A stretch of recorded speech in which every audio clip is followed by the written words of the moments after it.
आप सब अच्छे हैं? बहुत अच्छे। पढ़ाई हो रहा है? Yes sir.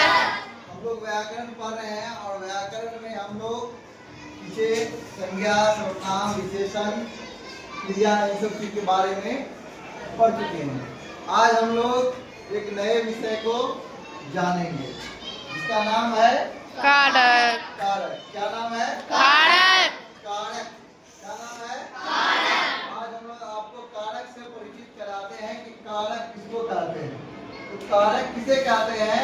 कारक कहते हैं संज्ञा या सर्वनाम के जिस रूप से, संज्ञा या सर्वनाम के जिस रूप से वाक्य के अन्य शब्दों के साथ उसका संबंध है ना सूचित हो, उसे क्या कहते हैं? कारक। कहते हैं। या साफ शब्दों में आप समझो तो जो संबंध को जोड़ने वाला काम होता है ना, उसको क्या कहते हैं हम लोग? कारक कहते हैं। अब जैसे मोहन ने आम खाई है ना, तो मोहन और आम को कौन जोड़ रहा है? में क्या हो जाएगा? कारक हो जाएगा। पेड़ से पत्ता गिरा, पेड़ से पत्ता गिरा, पेड़ और पत्ता में कौन सा संबंध जोड़ रहा है? जैसे राम ने रावण को मारा। राम ने रावण को मारा। तो राम ने मारा तो किसका इसमें कौन सा हो जाएगा? कारक। तो कारक के 8 भेद हैं। कारक के कितने भेद हैं? 8 कितने भेद हैं बच्चों? 8 कारक के 8 भेद हैं। कर्ता, कर्म, करण, संप्रदान, अपादान, संबंध, अधिकरण और संबोधन। कौन कौन से कारक है? कर्ता, कर्म, करण, संप्रदान, अपादान, संबंध, अधिकरण और संबोधन।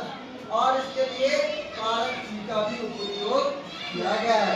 जैसे कर्ता ने कर्म को कर्म से, संप्रदान के लिए, अपादान से, संबंध का के, अधिकरण में पर और संबोधन में हे, अजी, अहो।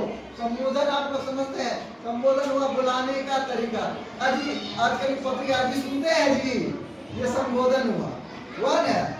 फिर एक आओ, बोलते हैं ना, अरे इधर आओ, तो ये क्या हुआ? बुलाने का एक तरीका। अहो कहाँ जाए छिए? अहो अपने कहाँ जाए छिए? बोलते हैं ना। यस ये सर। क्या है?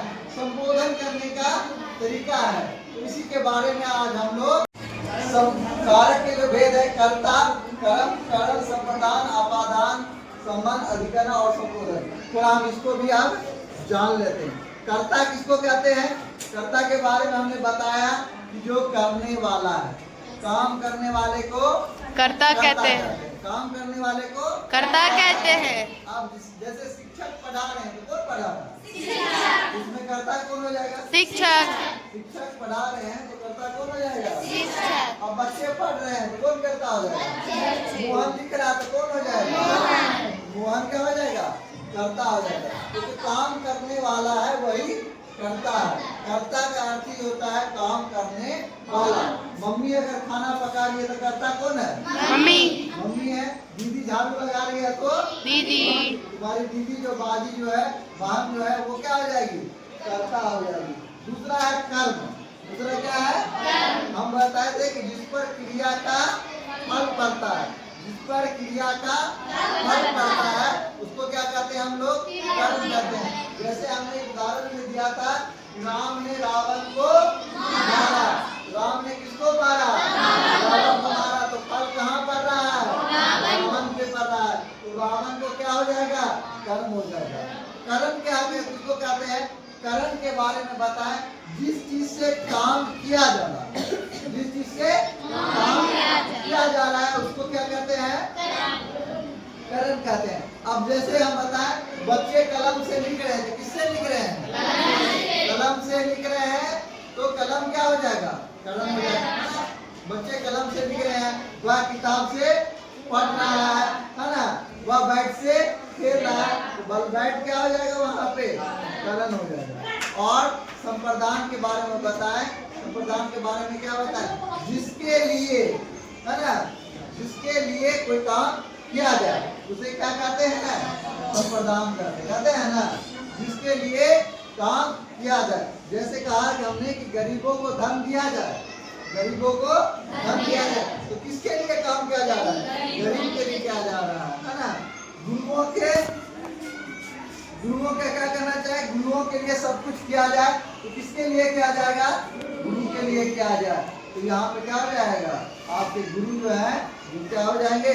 संप्रदान कारक में आ जाएंगे। इसके बाद हमने बात किया आपादान के बारे में।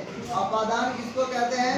जिससे जुदाई या अलगाव के बारे में, है ना। पेड़ से पत्ता गिर गया तो क्या हो गया? उससे जुदा हो गया। पेड़ से पत्ता गिर गया तो क्या हो गया? पेड़ से पत्ता गिरा, यानी कि ये कौन से को रुकेगा? पेड़ से पत्ता गिरा। कारक तो है सर, लेकिन कौन सा कारक का भेद है? ये आपादान कारक का भेद है। तो कौन सा कारक का भेद है? आपादान कारक का भेद है। क्योंकि पेड़ से पत्ता क्या हो गया है?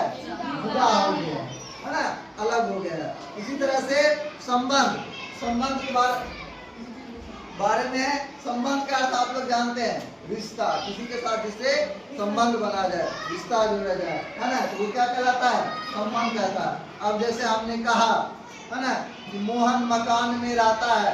मोहन का संबंध किससे है? मकान से है। सीता के बाल घने हैं, तो सीता का संबंध किससे है? बाल से है ना। तो जिससे संबंध के बारे में पता चलेगा वो संबंध में आएगा। अधिकरण के बारे में बताया हमने कि जिसपे अधिकार हो, अधिकरण हो, उसको क्या कहते हैं? हम लोग अधिकरण कहते हैं। अब जैसे हम बताएं कि सरफराज घोड़े पर बैठा है। सरफराज किस पर बैठा है? घोड़े पर बैठा है। तो सरफराज का अधिकार कहाँ हो गया है? घोड़े पर है। इसमें अधिकरण क्या हो जाएगा? अधिकरण क्या हो जाएगा? घोड़ा हो जाएगा, नहीं हो जाएगा? लेकिन सरफराज कहाँ बैठा हुआ है? घोड़ा पर बैठा हुआ है ना। कोई बोला कि सर मोहन अपने कमरे में बैठा हुआ, तो मोहन का अधिकार कहाँ है? कमरे में है, ठीक है। इसके उसका ये अधिकरण होता है। और संपत्ति को बोलिए अजी, इधर आइए, अजी सुनिएगा, बोलते हैं ना जी? अरे बोलते हैं कि नहीं बोलती है ना। और लड़का दोस्त अपने बेटे फिर आई था। हम लोग बिहार में गांव में ऐसे ही बोलते हैं ना, अपने दोस्त कहते हैं मेरे अन्य आए था, अपने कह इधर है ना, कहाँ जा रही है, बोलते हैं ना। तो इस तरह से संबोधन जो करते हैं वो अरे, अजी, आहो, है ना, इस तरह से हम लोग संबोधन करते हैं। हम उम्मीद करते हैं कि आपको जो है कारक के 8 भेद के बारे में जानकारी मिल गया। जानकारी? आपको कोई दिक्कत भी है? धन्यवाद।